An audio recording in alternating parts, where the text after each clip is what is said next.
Jealous is like, we cannot Exactly. on me. Okay. All right, baby girl.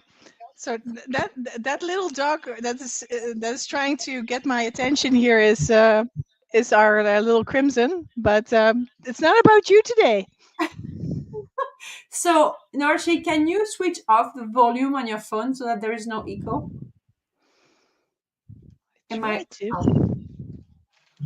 Oh, Crimson is trying to get uh, the The real the dog, toy. I need to Mr. do an intervention here. Just give me a sec. Okay, we have a technical dog problem here. Oh my God. So I'll be introducing you to Noortje and her book, Meet Mr. Poopsalot. And it's a power of storytelling. She's just a great storyteller. And okay, she's back. The dog is under control. Somewhat. And so show us Mr. Poopsalot if you have it with you. Well, he's now upstairs Oh, you put it back up there? yeah. Okay. It's because it's not safe for and she's looking for it. She's Oh my behind me God, looking for that's it. so funny. Look. Okay, Crimson. Oh my God, that is so cool. Okay. Yeah, and of So course as you can, she was sleeping before we started, but she's like, no, I'm gonna have fun with the girls. Um, so as you can see around Noortje, there are many dogs everywhere. So tell us, what is it with you and dogs, Noortje? well, I've always loved dogs. Dogs are my favorite thing, and as a child, I always wanted a dog, but I wasn't allowed to have one. My parents thought it was too much work, and so I had to make do with guinea pigs and rabbits and And chickens. fish like the little goldfish. Yeah, that those didn't make it very long with us. So guinea pigs and rabbits were pretty good. So I would actually walk my guinea pigs in the yard and put a little leash on them, just because I couldn't get a dog. So when I moved out, then I was yeah. My mom said, "Well, you can get as many animals as you want." So I did. I got first I got a little bird, and then I got my first dog, and from that moment on, I just kept on doing things with dogs, and I always loved dogs. But really, what triggered for me to work with dogs is the arrival of Alfie, and you see him in the behind me there, Yes. the white dog, the Can blonde you dog. yes, can you put yourself a little more towards your phone because we just see half your face Oh, on the yeah, phone. I see what you mean. Okay. Yeah. Yeah. Okay. Um. So then we got Alfie, and Alfie was a very traumatized dog. He was found running at large, and he was picked up by the New Brunswick SPCA, and they didn't know what to do with him because he was so aggressive. And then Dun Roman in the Grand Falls area decided to take him on and work with him and see what they could do. And after 3 months, they felt he was ready to go to a new home, and we adopted him. So this was early COVID, and we got Elfie, and Elfie was, yeah, a beautiful guy, but really didn't like to be touched. He was very worried about everything and everybody, and we were at a loss. Like, what do we do with this dog? How can we make him feel more comfortable? And so I started trying to figure out what I could do to help him. And then I found this blog from a trainer in Spain. She was originally from Belgium, and she was relocated to Spain. And she wrote this blog post, and I read it, and I was like, "That's Elfie. She's talking about Elfie." And then I contacted her, and I said, "Where did you do your education?" And she sent me a lovely message back, and then I started investigating, and then I started studying with the International School for Canine Psychology and Behavior, and I graduated from that in June 2023 with honors, Of and then course. And then I started Congratulations. my business in August of that year on the side because I still do a regular job as well. And so started working with people to help them better understand their dog and their needs and body language and the subtle signs that they show.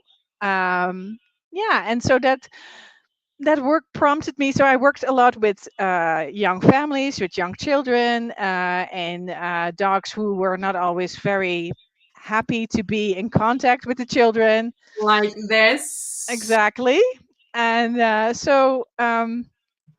I was like, how can I just do more with my knowledge and help other people in ways to better understand dog behavior and body language? And then my wonderful friend Richard Duijnstee, a fellow Dutchman, um, he lives here in Fredericton as well. I contacted him and I said, "Shall we do a project?" And he said, "Yes, let's do it." And so I started writing, and as I was writing, he made all the illustrations, and he did a fabulous job. It's Um, so cute. it is It's so very cute.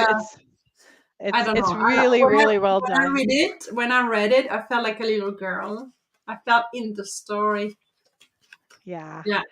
it's really cute, and I wanted to make it fun, but also educational, and yeah, so I think we found the right balance, and for us, it was just something that we really enjoyed doing. And over the summer, we worked on it. We had a little bit of delay because of my father got really sick in the summer, and he passed away. So we had a little bit of a delay, and then I got sick myself, and so that took a little bit of a delay. But then in November we were ready to go, and it was yeah. So we put it on Amazon, self-published, and yeah, and it's out there. So it's awesome. So tell me more about what feedback do you get, because you sold a lot of them, right? So tell me more about what type of people bought it, and what type of feedback did you get? Yeah. So a variety of people bought it. So some people were just, of course, curious, and they're my friends, so they were like, "I want to support you and buy it." But a lot of people bought it also for family and friends who have kids and who would like to do a little bit more for their kids to explain what's going on with behavior. And what I've noticed in my work with families, it's sometimes quite hard for the parents or the guardians to tell their kids how to behave and what the rules are, because if your mom or dad tells it and you're like, yeah, yeah, whatever.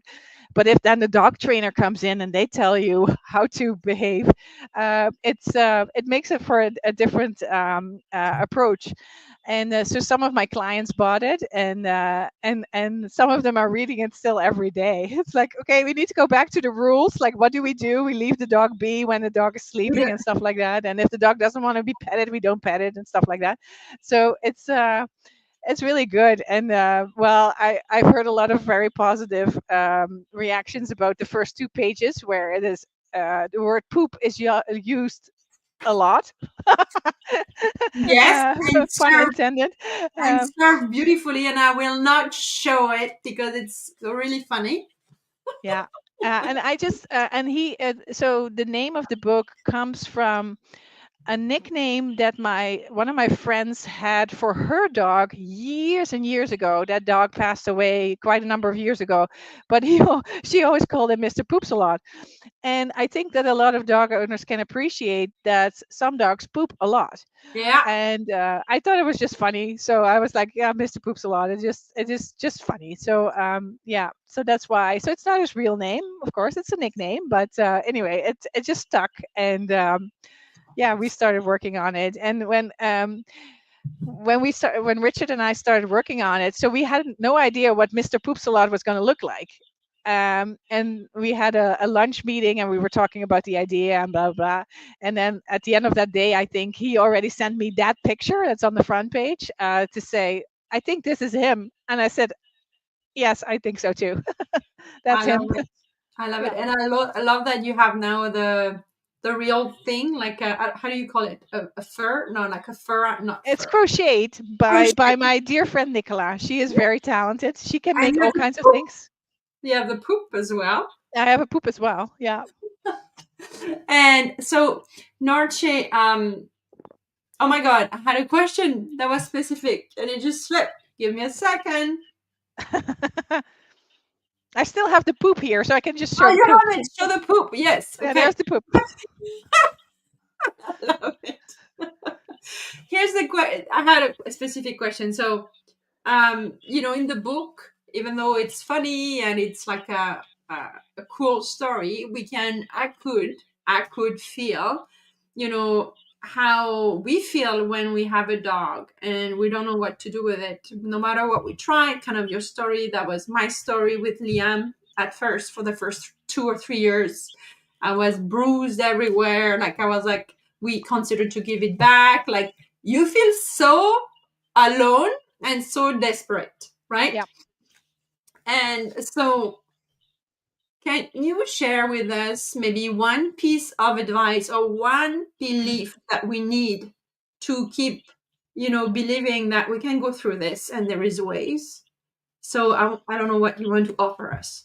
Yeah, so I think it's a lot of patience and not forcing the dog to do anything that the dog doesn't want to do. So when I start working with people, the first thing I do is talk about body language. Dogs communicate by using their body, and it's very subtle what they do, and it's easy to miss, even for me. So because I take a lot of videos when I work with people, and then I'm like, oh, I totally missed that little tongue flick or that look away or whatever.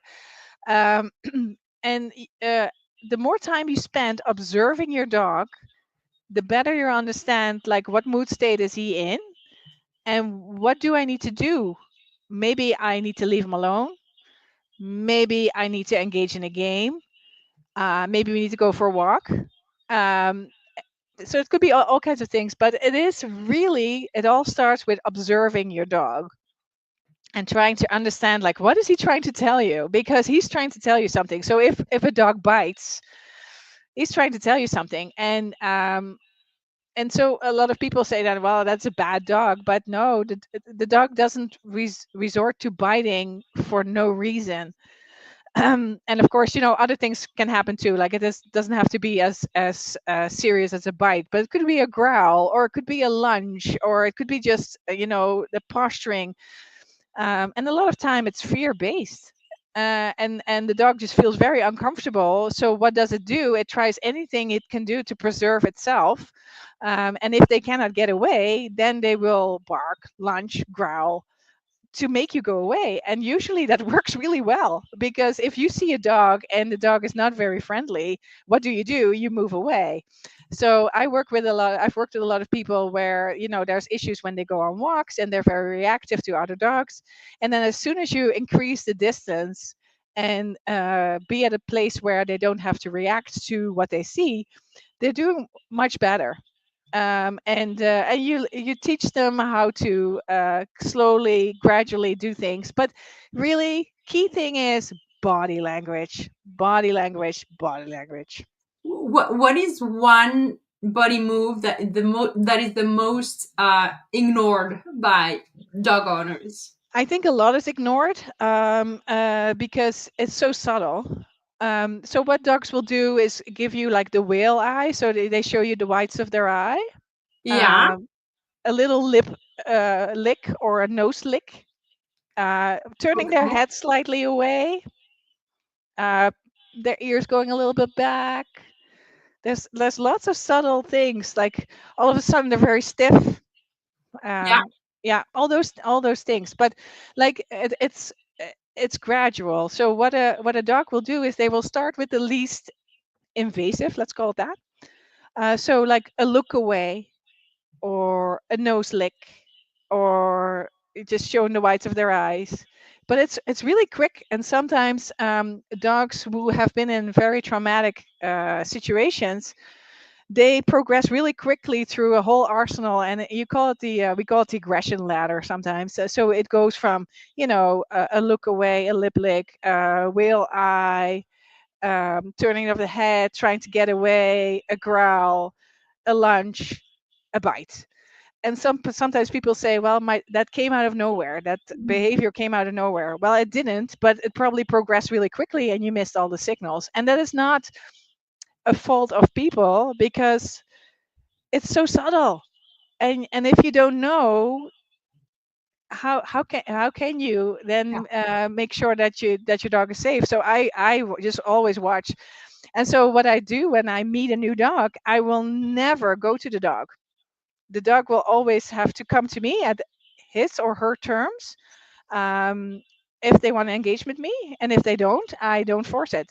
And I don't pet a dog. I don't do anything unless they tell me they want to. And they can tell you a very clear ways that they want to be petted, right? They fold themselves into you or whatever. But I will never go to a dog and say, hi, buddy. No, that's no. That's very impolite. It's like if we see a complete stranger and we think he looks really cute and we're like, hi, I'm just going to hold you and But grab you and kiss you don't you. do that with babies. Yeah. I remember, or with my belly. I remember when I was pregnant, they were like, ah, I'm touching it. No, no, it's very impolite. Okay, that, yeah, I always love talking about dog. And I think for me, like you had a few online courses. Like the one that really struck me is signals. Now I like the few that I remember, I see them all the time, and it's obvious once you know, right? Yes. That's the Yeah. part. Like you just see it. Yeah. Yeah. If you take the time to really observe, and especially when you have a dog that you have that came from a shelter or a different home, um, it's harder to know what is their normal. um, Yeah. and and so you don't know, like, are they in pain or are they worried, like what is their normal baseline? And that's really hard to assess when you don't have a dog that you get from puppy. um, and that was our trouble with Alfie, because we didn't know what he had gone through, and there was a lot of things that we didn't know about him. And what happened too, and it was that there was a very interesting thing that happened. So he had a run in with a porcupine. He decided to kiss a porcupine, which is not a very fun thing. But we went to the vet, and the vet was very thorough. Love our vet. She's great. And she found out that he had all kinds of broken teeth, and he had issues with his mouth. So he had surgery, and I think 14 or 15 teeth were removed. Wow. And after that, we saw a huge improvement in behavior. So pain is another thing that I always talk about with people when they see a sudden change in their dog's behavior. It might be pain, Yeah. and dogs don't show pain because that's Wow. their instinct, right? So Yeah. That's interesting you said that, because Liam right now, I know his hips are bothering him, but we don't know how much. Like yes, we see that he's limited in his walking, yeah, but he doesn't say I or anything, right? yeah, yeah, and that makes it so hard. Like it's not well recognized when a dog is in pain. Um, and it's again subtle signs, and a dog will go forever, even if they're in pain, and the next day they're limping, and you're like, what happened? Like yesterday we went for a long hike and there was nothing going on, but they hide it so well. Yeah. Well, we have a lot of messages here on Instagram. So Domitil says, I have mine. She has her Yes. book. So you guys, Yay. there is a link on Instagram. It's not there yet, but DM me or DM Noortje, but I'll send you the link. But the link is on Facebook, LinkedIn, YouTube in our description. And we have someone called A Little Birdie said, I love that Noortje is sharing how important it is to respect animals and their preferences. To see you online like this. Yeah, thank So nice you. to see you online like this. Okay, well, thank you for being all of it. That's so cool. Okay, so Noortje, where can we find this book, and what is the different ways you can have it for you and read it? But I don't know. I feel that you could give that as a gift for kids, for adults, for Yeah. what, for schools. Yeah, it's of course it's a children's book, but it's a bit like it's written in the style of Sesame Street, with some hidden jokes in there that are also good for adults. So I think it's a book for all ages. I think it's a great gift. It's a great gift for people who are contemplating getting a dog, but also for people who want to learn more about dog behavior and they already have a dog. It's just a fun story, and absolutely the illustrations are so beautiful. Like I am just like so pleased with how it all turned out. So support your local people. Richard is a local artist, so it's really nice if to get the recognition for his skills as well, because they're phenomenal. And so the book is available on Amazon, so you can just search for it, called Meet Mr. Poopsalot. It will show up. And if you do buy it and you like it, please leave a review. It helps a lot. Yeah. Yeah. So and the retail, so it sells for $14.99. Okay, awesome. Thank you so much. Thank you for taking the time, and thank you for allowing me to reschedule. We were supposed to talk to you guys 3 weeks or a month ago, I think, or even, I don't know. But it got rebooked, so I'm glad we're doing it finally. Yeah. Noortje, do you still have some of the courses that I did online from you, or are they available now? Can we? What's available right now is a free course still. So at the moment, I'm not doing any work because I'm on sick leave. But the 7-day challenge is a free 7-day challenge. I did that. I launched that last year in January. It was a live thing on Facebook. Then it's now available on a platform, so you can do it at your own pace. And you can find all the information about that on my website, Yeah, wagwisedogcoaching.com, and it's free. And it's it tells you a little bit about body language and the things you can also do for yourself to be a yeah, calm individual, yes, because how we are, how our emotional state is really reflecting on our dog's behavior. And I felt that really strongly with Alfie. Alfie was very sensitive to my feelings. So if I was overwhelmed, he was like on high alert even more. So I needed to do a lot of deep breathing and focusing on mindfulness and stuff like that to make sure that I was calm so he could be calm. yeah, yeah. Totally get that. Yeah. Yeah, yeah, experience that too. Yeah, and so it's like the 7-day challenge is also, it's not a huge time investment. The videos are 5 minutes or less, and then there is sometimes a little bit of homework that you can do, like observing your dog. There are some games in there that you can play with your dog. Um, so really a nice way Okay, to get into learning more about your dog's body language. I did it, and it really helped me. So get the book first. Then, if you want more of Nurture in your life, go and get the challenge. Yeah, I can put the links to the challenge if you send it to me after as well. sure, we'll do. People who are ready for everything.